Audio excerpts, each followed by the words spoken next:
For both learners of English, language and literature, this is a very interesting video on the history of English literature. History is an area which interests everybody, and literature is closely associated with history. Let us talk about first the 15th century and come down up to the 19th century, that is the Victorian Age. In the 15th century, that is at the time of Middle English, we have Chaucer, Geoffrey Chaucer, whose famous book Canterbury Tales was a great revolution in English literature. He stabilized the language, and he also brought the aspect of writing in English rather than Latin or any of the other languages, classical languages. He chose English. So he is called as the father of English poetry.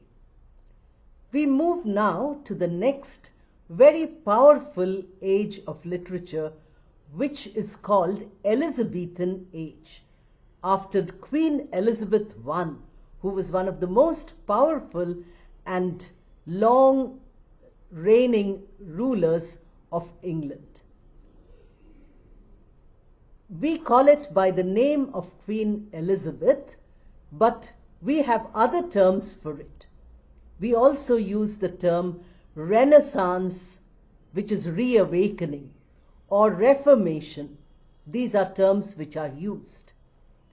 Now, Queen Elizabeth was a person about whom many people wanted to write. So we have the famous long poem, The Fairy Queen. It is written by Edmund Spenser, but you must remember that the Fairy Queen here is not an imaginary person, but it is a praise for the Queen herself. But the most important part of Elizabethan literature, of course, was drama. We have done many videos on Shakespeare. Shakespeare was writing at this time because drama, especially the theatre, was very active at this time, and Shakespeare was a great writer. But we also had what is called as the university wits, and we had great Marlowe, whose play also I've done in a separate video.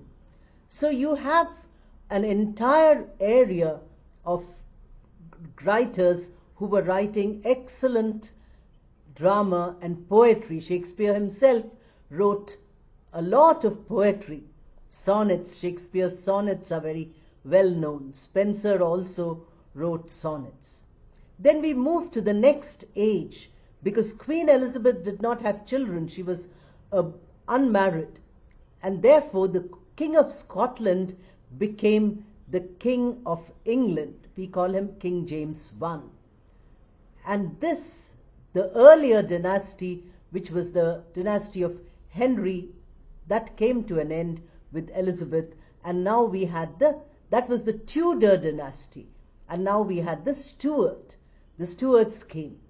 So Jacobean literature was dramatists like Webster and Ben Jonson we had.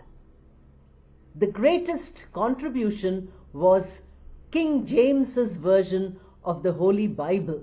Even today it is used.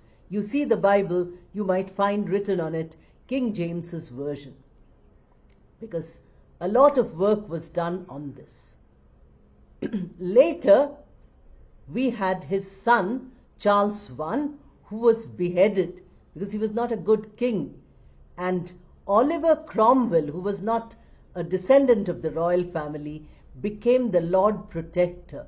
So for 12 years, there was no king in England. And Cromwell, as the Lord Protector, said that all theatres should be closed. People should not wear bright-colored clothes. They should not smile or laugh on the roads. Things became very difficult. Puritanism was one thing which proliferated at this time. We have done Milton's Paradise Lost, a great poem. After this, after Oliver Cromwell, again there was kingship brought back with Charles II, the son of Charles I and the grandson of James I. This was called Restoration literature.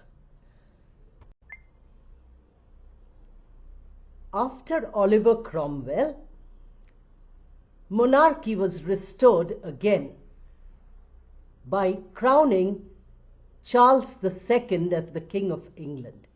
He was the grandson of James I and the son of Charles I, who was beheaded by Oliver Cromwell. Since this was restoration, the age came to be known as Restoration Age. The year was 1660. And this, in the 17th century, brought in a new wave of literature, because for 12 years literature was suppressed. Now there was a renewed interest in literature. The drama which was written at this time was not full of morality, because King Charles II himself was a king of rather loose morals. He had many children, but none of them were legitimate children. He didn't have a single legitimate son who could become the king after him. So his illegitimate son wanted to take away the kingdom from him. The court poet at this time, John Dryden, wrote a very important satire about this. He was the poet laureate, that means he was the court poet of the king. And he's in support of the king and opposing his illegitimate son. He wrote a beautiful piece, which is one of the great contributions to literature. So apart from drama, which was rather risky, that is, it was immoral, there was poetry also. Now we transition into what is called the age of prose or reason. This was the time when the English dictionary took its form. We had Dictionary Johnson, that was Dr. Johnson, and great poets like Pope, who were writing excellent poetry in the classical framework.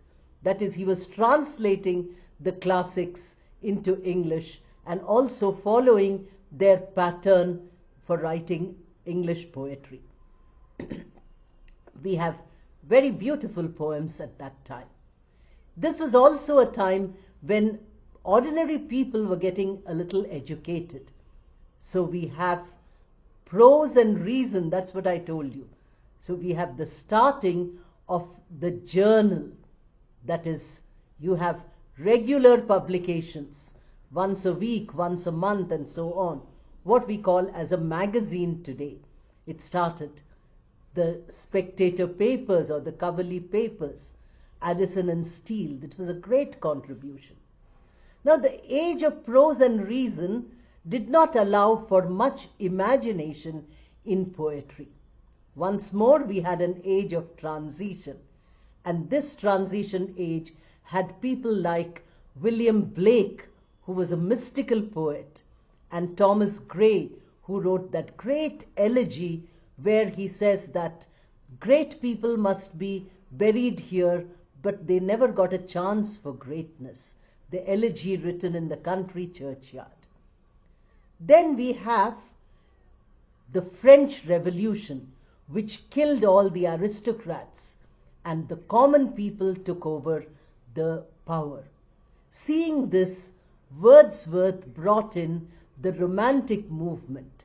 Wordsworth and Coleridge, two great poets, also two great friends, brought in the Romantic age into English poetry.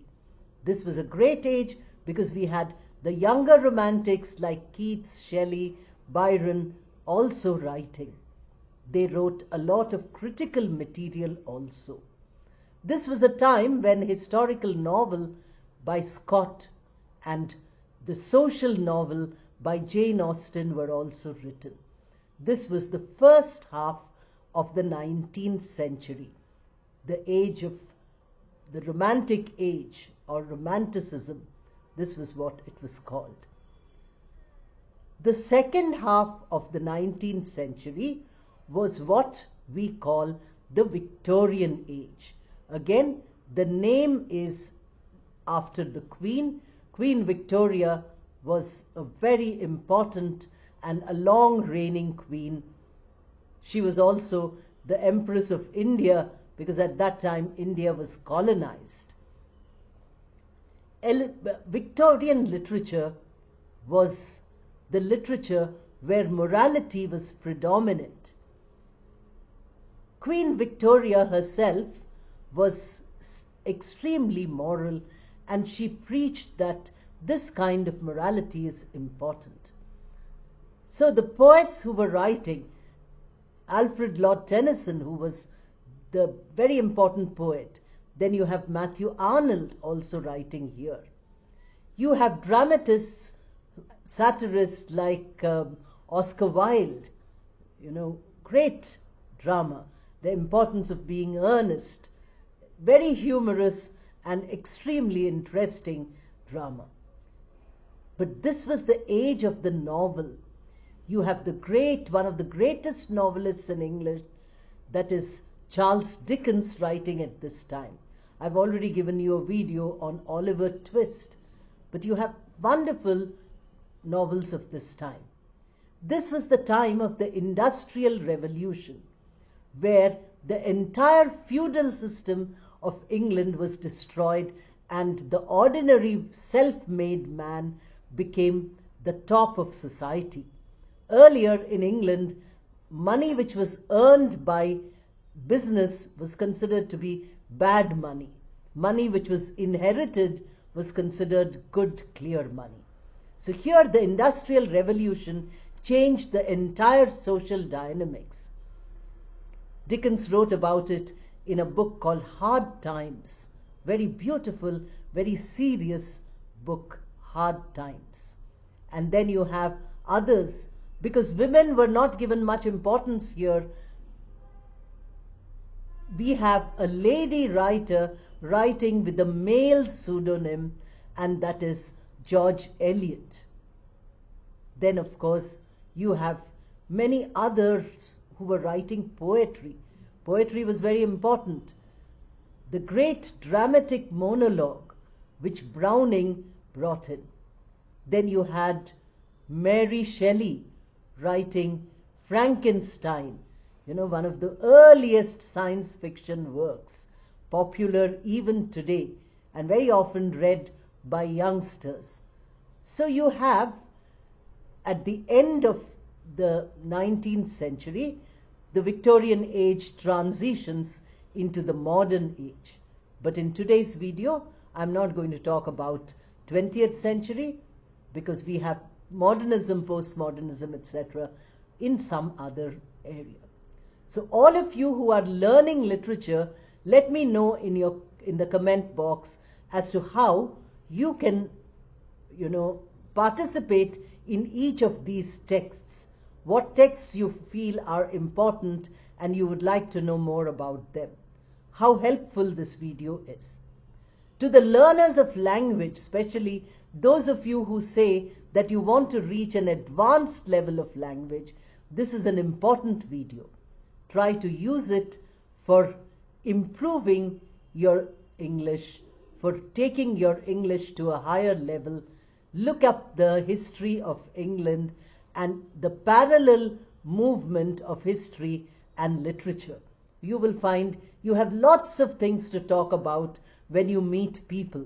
You can discuss all these things in English, practice your English, and improve your vocabulary, your expression, everything. Thank you and all the best.